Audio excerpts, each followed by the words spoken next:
Hi అండి, ఈ రోజు కూడా ఒక చక్కటి వీడియోతోని నేను మీ ముందుకైతే వచ్చేసాను. మరి ఈ రోజు వీడియోలో మనం చూడబోతున్నాము అని అంటే గార్నియర్ కలర్ న్యాచురల్స్ వాళ్ళ కలర్ గురించి అయితే చెప్పబోతున్నాను. ఇందులోని మనకి కలర్ అంటూ ఇంకా అలాగే కలర్ డెవలపర్ అయితే ఉంటుందన్నమాట. రెండింటిని ఎలా మిక్స్ చేసుకొని మనం తలకి వేసుకోవాలి, రంగు ఎక్కువ కాలం ఉండడానికి ఏం చేయాలి అనే దాని గురించి అయితే వీడియోలో చెప్పబోతున్నాను. కనుక వీడియోని ఎక్కడ కూడా స్కిప్ చేయకుండా చూడండి. ఇంకా మన ఛానల్ ఎవరైనా కొత్తగా చూస్తున్న వాళ్ళు ఉంటే తప్పకుండా మన ఛానల్ని సబ్స్క్రైబ్ చేసుకోండి. మీరు సబ్స్క్రైబ్ చేసుకోగానే పక్కన ఒక బెల్ ఐకాన్ కూడా వచ్చేస్తుంది. అది కూడా హిట్ చేసినట్లయితే నేను పెట్టే ప్రతి వీడియో నోటిఫికేషన్ మీ వరకు వచ్చేస్తుందండి. అయితే ఇందులోని మనకి ఏంటంటే బాక్స్ ఓపెన్ చేయగానే మనకి ఇందులోని కలరెంట్ అయితే కనిపిస్తుంది. ఇలా ట్యూబ్ మాదిరిగానైతే వస్తుంది అనమాట.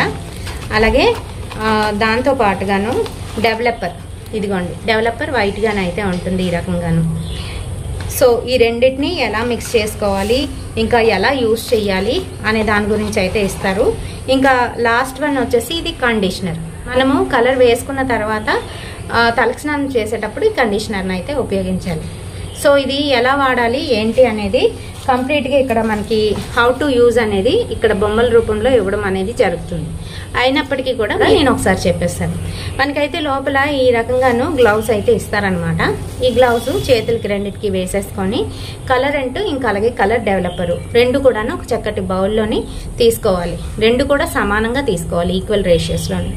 ఆ తర్వాత థర్డ్ స్టెప్ ఏంటంటే మీకు ఎక్కడైతే గ్రేస్ ఉన్నాయో లేదంటే ఎక్కడైతే కలర్ చేసుకోవాలనుకుంటున్నారో అక్కడంతా కూడాను కలర్ అయితే చేసుకోవచ్చు, కూడా ఉపయోగించుకోవచ్చు. బ్యూటీ పార్లర్కి వెళ్ళి మనము అక్కడక్కడ కలర్లు వేయించుకుంటాం కదా, అదేంటంటే స్ట్రీక్స్ అంటారు, అలా కూడా దీన్ని వాడుకోవచ్చండి. సో మనకి ఎక్కడైతే గ్రేస్ ఉంటాయో అక్కడంతా కూడాను చక్కగా అప్లై చేసేసుకోవాలి. అప్లై చేసుకొని 30 నిమిషాలు అయితే అలా వదిలేసేయాలి. అది ఆరనివ్వాలన్నమాట, కంప్లీట్గా డ్రై అవనివ్వాలి.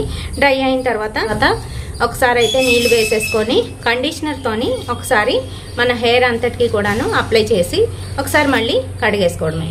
ఈ రకంగా చేస్తేనే కలర్ అనేది ఎక్కువ కాలం ఉంటుందన్నమాట. షాంపూ చేయడం అనేది చేయకూడదు. ఆ రోజు ఏంటంటే షాంపూ చేసుకోవచ్చు, ఆ రోజు మటుకు షాంపూ చేయకూడదు. దీని ప్రైస్కి వచ్చేటప్పటికి 95 రూపీస్ అండి, తక్కువేం కాదు. అండ్ మ్యానుఫ్యాక్చరింగ్ డేట్ నుంచి మనకి 3 ఇయర్స్ అయితే దీని లైఫ్ టైం ఉంటుంది. ఆ తర్వాత అయితే ఎక్స్పైర్ అయిపోతుంది అనమాట. ఇది ఇందులోని కంటెంట్ మనకి 35+30 గ్రామ్స్ అయితే ఇందులో ఉంటుంది, అంటే కలర్ అండ్ డెవలపర్ కలిపి. సో ఏ రకంగా అప్లై చేసుకోవాలి, ఎవరెవరు అప్లై చేసుకోవాలి, ఇంకా కట్షన్స్ ఇవన్నీ కూడా అయితే మనకి ఈ డబ్బా మీద ఇవ్వడం అనేది జరుగుతుంది. ముందుగానైతే ప్యాచ్ టెస్ట్ కంపల్సరీ చేసుకోవాలి. ఇందులోని అమోనియా ఉండదు, ఇంకా అలాగే సైడ్ ఎఫెక్ట్స్ ఏమీ ఉండవు. రిచ్ క్రీమ్ అయితే ఉంటుంది, ఇంకా మనకి మంచి కలర్ని ఇస్తుంది అని చెప్తారు. ఎన్ని చెప్పినా కూడాను మనం ఏంటంటే మనం ఎక్కువ తలకు స్నానాలు చేసినప్పుడు ఆ కలర్ అనేది పోవడం జరుగుతుంది, అది గుర్తుపెట్టుకోండి. అలాగే ఆయిల్ రాసిన వెంటనే మళ్ళీ తలకు స్నానం చేయడం ఇలాంటివి చేసినా కూడాను కలర్ అనేది పోతుంది అనమాట.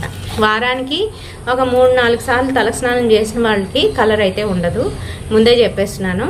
వారానికి 1-2 సార్లు చేసిన వాళ్ళకి కలరు నార్మల్గానైతే ఉంటుంది. అండ్ అలాగే తలకి ఆయిల్ ఎక్కువ పెడుతూ తలకు స్నానం చేస్తున్న వాళ్ళకి కూడా కలర్ అనేది పోతుందండి త్వరగాను. 3 మంత్స్ వరకు మనకి కలర్ అనేది పోకుండా ఉంటుంది. నేను చెప్పిన విషయాలు మీరు గుర్తుపెట్టుకొని ఆ రకంగా పాటించినట్లయితే. మరి దీని గురించి నేను ఫుల్ డీటెయిల్స్ ఇచ్చానని అనుకుంటున్నాను. వీడియో నచ్చినట్లయితే తప్పకుండా ఒక లైక్ అయితే వేయండి, షేర్ చేయండి మీ ఫ్రెండ్స్ అండ్ ఫ్యామిలీ మెంబర్స్కి. మరిన్ని ఇలాంటి బ్యూటిఫుల్ అండ్ ఇంట్రెస్టింగ్ వీడియోస్ కోసం తప్పకుండా ఫాలో అయిపోండి SRK టిప్స్. రేపటి సరికొత్త వీడియోతో మళ్ళీ మీ ముందుకు వచ్చేస్తాను. Until then by.